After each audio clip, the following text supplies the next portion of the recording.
All right, the Twins take on the O's, 7:05 Eastern first pitch on Tuesday, May 3rd, 2022. Minnesota's minus 160, total 7 runs.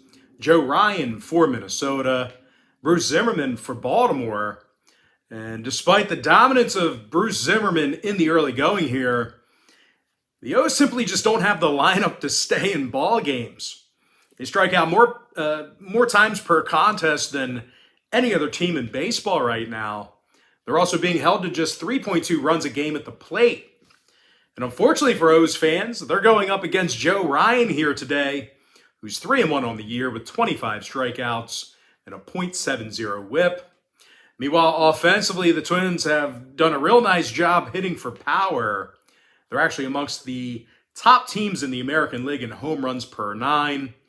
Byron Buxton's hit 7 home runs on the season and has an OPS of 1.058. Meanwhile, Max Kepler's hit 5 home runs and has a dozen RBI. Now, total-wise, 7 out of Minnesota's last 11 road games did fall under the posted number. They're also 14-9 to the under for the entire season at any location. Meanwhile, Baltimore has gone 9-1 to the under in their last 10 at Camden Yards. I'm going to lean toward Minnesota minus 160 in the under 7 runs. Next ball game, it is going to be Yankees taking on the Blue Jays, 7:07 Eastern first pitch. Toronto's minus $1.30, total 7.5. Alek Manoah for Toronto, Jameson Taillon for New York. Now, Taillon struck out 17 batters and has an ERA of 3.26. And even if he has a rough outing, this New York lineup can certainly keep up with the best of them. Anthony Rizzo's hit 9 home runs and has 21 RBI. Meanwhile, Aaron Judge has an OPS of 1.002, along with 8 home runs. And when it comes to hitting for power, this Yankees lineup, they're hitting more home runs per contest than any other team in the majors. And for those who don't already know, the Red Hot Yankees have won 10 straight. Now, they're going to have their hands full today here with Alek Manoah. Certainly going to be a challenge. Manoah's been really, really good this year. Having said that, though, it doesn't look like they're going to have to, it doesn't look like the Yankees are going to have to get many runs to get the job done, because Toronto's been held to three runs or less in 5 out of their last 6 ball games. And as a matter of fact, this Toronto lineup's been held to just 3.9 runs per contest for the entire season. Now, total-wise, the Yankees have seen 70% of their road games this year fall under the posted number. They also saw 7 out of their last 10 meetings with Toronto fall under the total as well. Meanwhile, the Jays are 9-5 to the under at Rogers Center this season. As a matter of fact, Toronto's gone 71% to the under for the entire season at any location. I'm going to lean toward the Yankees plus $1.10 and the under 7.5. Next ball game, it is going to be Pirates taking on the Tigers, 7:10 Eastern start time. Detroit's minus 145, totals 8.5. Michael Pineda for Detroit, Bryce Wilson for Pittsburgh. And even though Wilson hasn't particularly been spectacular, he still has double-digit strikeouts, and he's yet to suffer a loss this year. Meanwhile, offensively, Ke'Bryan Hayes is batting .333 with 6 doubles and 11 runs scored. Now, they're taking on a struggling Detroit squad who lost 7 out of their last 8. They've also been terrible against the run line. Detroit's cashed in on the run line in only 33% of their home games this year. They've also done a poor job hitting for power. They're actually dead last in the league right now in homers per 9 at the plate.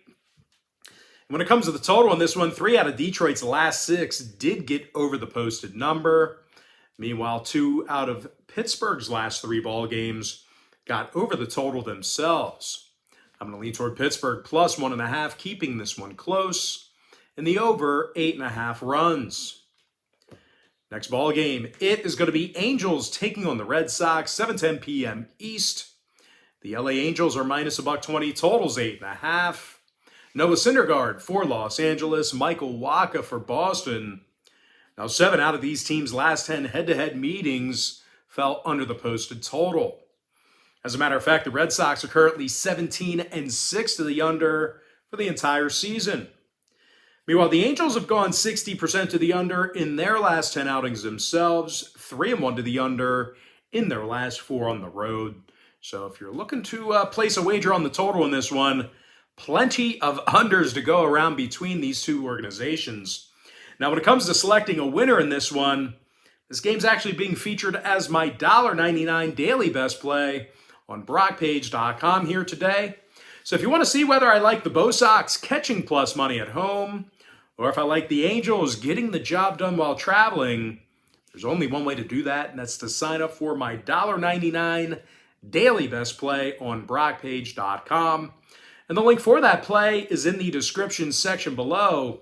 And just remember, guys, real quick, if you end up signing up for a membership here today on my website, you're going to get access to that membership every single day all the way through the end of May. It's not just a one-day pass. It's not a thing where we're going to bill you every day. You just pay one time, and you're going to get access to that membership every single day all the way through the end of May. But as far as making a free pick goes for this contest, I'm going to go ahead and lean toward the under 8.5 in that ball game. Next matchup, it is going to be White Sox taking on the Cubs, 7:40 p.m. East. Now, the White Sox are minus 130 with the total at 6.5. Michael Kopech for the White Sox, Drew Smyly for the Cubs. But despite how good these starting pitchers are in this one, the Crosstown Classic has seen 7 out of its last 10 contests get over the posted total. And in addition to that, the Cubbies are currently 60% to the over this year in the friendly confines. Now, the White Sox, on the other side of things, they've seen their fair share of overs away from South Side themselves. They're actually 6-3 to the over in their last 9 as the official away team. And when it comes to selecting a winner in this one, this game's being featured as my Major League Baseball tier package bet on Brockpage.com, where once again, guys, I'm 8-2 of my last 10 bets in that package. And once again, just remember, if you guys sign up for my Major League Baseball tier package bet, you're going to get full access to all the cheaper memberships on my website every single day, all the way through the end of May. It's included with your purchase. All those packages are included with your membership of the MLB tier. But guys, as far as making a free pick goes for this ball game, I'm going to lean toward the over 6.5 in that contest. All right, next matchup, it is going to be Reds taking on the Brewers, 7:40 Eastern first pitch. Milwaukee's minus 215, total 7 runs. Brandon Woodruff for Milwaukee, Tyler Mahle for Cincinnati. Now, Mahle's had a dreadful start to the year thus far. 1-3 record, 6.45 ERA. The righty's also walked 11 batters already and has a whip of 1.66. And even if Mahle has a good day, the Reds will find a way to mess it up. Their hitters are scoring only 3.2 runs a game, and they're actually dead last in the majors in OPS at the plate. They're taking on a Brewers club who strikes an awful lot of batters out themselves. As a matter of fact, these Milwaukee pitchers lead the majors in strikeouts per 9. And a good portion of that is thanks to Brandon Woodruff, who's 2-1 on the year with 19 strikeouts. Meanwhile, offensively at the plate, well, the Brewers have done a real nice job hitting for power this year. They're currently amongst the best home run hitting teams in the National League right now. Willie Adams and Hunter Renfroe, they each have 5 home runs apiece for the Brewers. And when it comes to the number in this one, Milwaukee could very well put this one over themselves. They're also averaging just about 5 runs a game in their last 10 meetings with Cincinnati. Meanwhile, the Reds on the other side of things, they are currently 13-9 to the over for the entire season themselves. I'm going to go ahead and lean toward Milwaukee minus 1.5 and the over 7 in a sloppy one. Next ball game I have for you, it is going to be Cardinals taking on the Royals, and that's going to be an 8:10 Eastern start time in Kauffman Stadium in Kansas City. Now, St. Louis is the $1.15 favorite, total 7.5. Dakota Hudson for the Cards, Brad Keller for Kansas City. And if you want to see whether I'm betting on the money line, run line, or total in this one, this game is being featured as my board member tier package bet on BrockPage.com here today. And just remember, guys, board members get access to every single bet and every single package on my website every single day, all the way through the end of May. It's an all-inclusive membership. So if you think about it, at an average of 5 picks per day, every day through the end of May, it's actually going to work out mathematically to be roughly around 34 cents per pick if you become a board member here today. All right, moving on. Let's go ahead and take a look at the Mariners taking on the Astros. 8:10 Eastern start time. Now, Houston's minus $1.50 with the total at 8.5. Christian Javier for Houston, Chris Flexen for Seattle. And even though his record's not stellar right now, Chris Flexen's shown some pretty good stuff in the early going here. He's got a 3.38 ERA and a 1.17 whip. And even if he doesn't bring his good stuff, this Mariner lineup has done a real nice job getting on base. These guys are currently in the top 10 in the majors in OPS. And they're actually led by J.P. Crawford, who's batting .375 right now with 4 home runs and an OPS of 1.094. Now, they're taking on an Astros club on the other side of things who really haven't been great in their own building. They actually lost 4 of 7 at Minute Maid Park this year, and they've had significant problems scoring on their own field. Now, not only are the Astros dead last in home hits per contest, they also find themselves in the bottom 3 in the majors in home scoring. So even if Christian Javier continues to throw cheddar, the Astros may not have enough in the tank to be able to outscore Seattle. Now, total-wise, when it comes to the number in this one, Houston's seen a good amount of unders this year. They're actually 16-7 to the under for the entire season. And that's good for 70% in that category. Meanwhile, Seattle's gone 64% to the under when they travel. I'm going to go ahead and lean toward the Mariners plus 1.5 in the under 8.5 runs. Next matchup, it is going to be Nationals taking on the Rockies, 8:40 p.m. East. Colorado's minus 155, totals 10.5 runs. German Marquez for Colorado, Eric Fedde for Washington. And even though strikeouts are definitely up for Fedde this year, he simply can't keep runners from scoring when they actually do get on base. The righty's got an ERA of 6 even right now, along with a 1.56 whip. Meanwhile, offensively at the plate, the Nats have done a real poor job of hitting for power. These guys are currently in the bottom 3 in the majors in home runs per contest. Now, they're taking on a Colorado team who's going to be real tough to outscore. These guys are actually leading the majors right now in batting average and OPS. They also have C.J. Cron, who's hit 8 home runs and has 21 RBI. Meanwhile, Randall Grichuk's turned it around here after somewhat of a slow start this year. He's now batting .338 with 14 RBI and 34 total bases. And when it comes to the scoring in this one, Colorado's gone 6-1 to the over in their last 7 outings. Meanwhile, Washington on the other side, they are a staggering 9-1 to the over in their last 10 on the road. I'm going to lean toward Colorado minus 155 and the over 10.5 runs.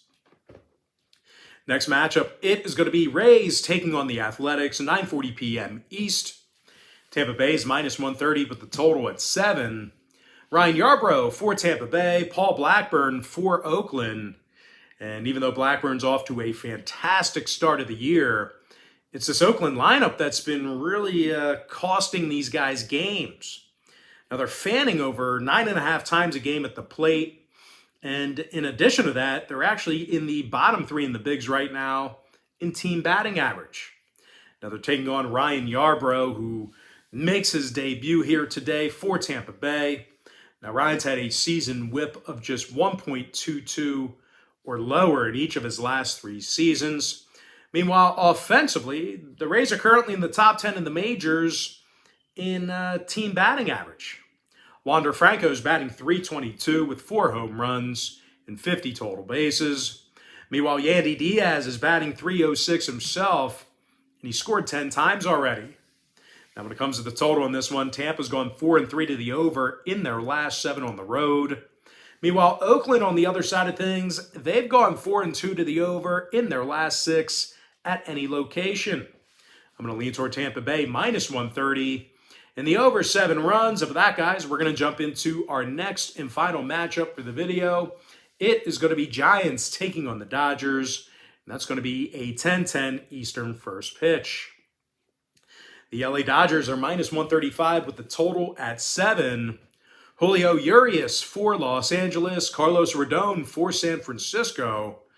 Now, Rodon's definitely a Cy Young frontrunner right now. He's 3-0 with 38 big strikeouts on the year already. And even if for some reason he doesn't bring his good stuff, the San Francisco lineup is scoring more runs per contest than any other team in the majors. They're taking on a Dodger club on the other side of things who lost 3 out of their last 5 themselves. They scored only 5 total runs in those 3 losses. And when it comes to offensive production in this one, LA's also struggled to get on base in Dodger Stadium this year.